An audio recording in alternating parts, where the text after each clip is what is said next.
ہمارے ایک کلائنٹ ہے عرفان بھٹی صاحب، ان کا یہ سوال ہے کہ پاکستان کی اکانومی کے اگر حالات دیکھے جائیں تو پاکستان میں اوورسیز پاکستان میں ہی کیوں انویسٹمنٹ کریں؟ اچھا جی، السلام علیکم. پہلے تو عرفان بھٹی صاحب کو جی، ناروے کا میرا بڑا اچھا ایکسپیرینس ہے. بہت دفعہ چکر لگا وہاں پہ ریل اسٹیٹ کے حوالے سے. 2018 سے جانا شروع کیا اور جب بھی گئے خاص طور پہ اوسلو میں، آلنا کے ایریا میں اور مختلف ایریاز میں لوگوں نے بڑی عزت دی. اور میں اس ویڈیو کے توسط سے عرفان بھٹی صاحب اور باقی تمام ہمارے جو دوست ہیں وہاں پہ، ہمارے بڑے اچھے ڈاکٹر اختر صاحب ہیں اور بہت سے ڈاکٹر ایاز صاحب، یہ سارے لوگ، ڈاکٹر ایاز اختر صاحب، یہ سارے لوگ بڑی عزت دیتے ہیں، ہمیشہ بڑا خیال کرتے ہیں، ان سب کا شکریہ.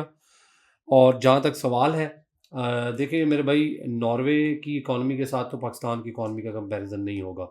تو نیچرلی اگر آپ پرماننٹلی ناروے کے شہری ہیں، وہاں پہ پرماننٹ رہتے ہیں، میں خود برٹش سٹیزن ہوں، تو میں کبھی بھی یو کے ساتھ پاکستان کا کمپیریزن نہیں کرتا.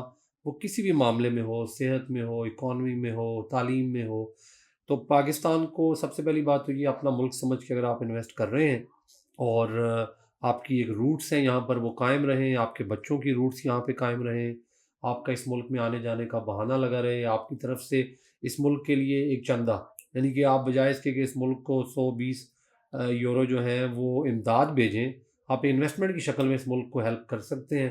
اور وہ ایک ہیلپ جو ہے وہ اس ملک کی اکانومی کو بہتر کرے گی. جہاں تک سوال ہے آپ کا کہ ملک کی اکانومی جب اچھی نہیں ہے تو ہم کیوں انویسٹ کریں، تو اوور آل آپ کو پتہ ہے پوری دنیا میں، پاکستانیت کو اگر سائڈ پہ بھی رکھ دیں، تو جو انویسٹمنٹ کا ٹائم ہوتا ہے وہ اکانومی کے نیچے گئے ہوئے وقت ہی ہوتا ہے، کیونکہ وہ بائنگ ٹائم ہوتا ہے.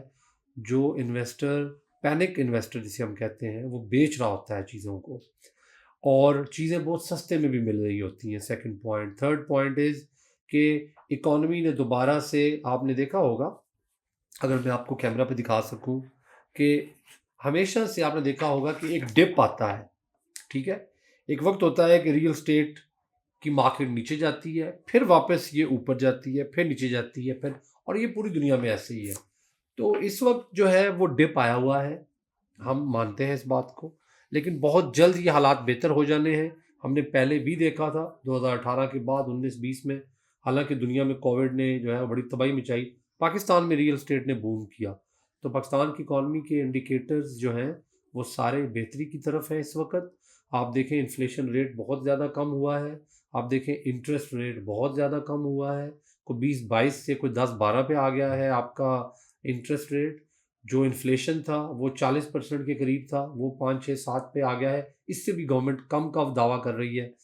اور آپ کا جو فورن ایکسچینج ہے، آپ کی جو فورن ریزرو ہے، تو فورن ایکسچینج ریزرو جو ہیں آپ کے، وہ اس وقت سرپلس میں ہیں. ٹھیک ہے، اس کا مطلب یہ نہیں کہ پاکستان بہت زیادہ ترقی کر گیا ہے، لیکن یہ ہے کہ چیزیں بہتری کی طرف جا رہی ہیں، اکانومی بہتر ہو رہی ہے، اور ہمیں امید ہے کہ انشاءاللہ آگے مزید بہتری آئے گی. انشاءاللہ سر، انشاءاللہ.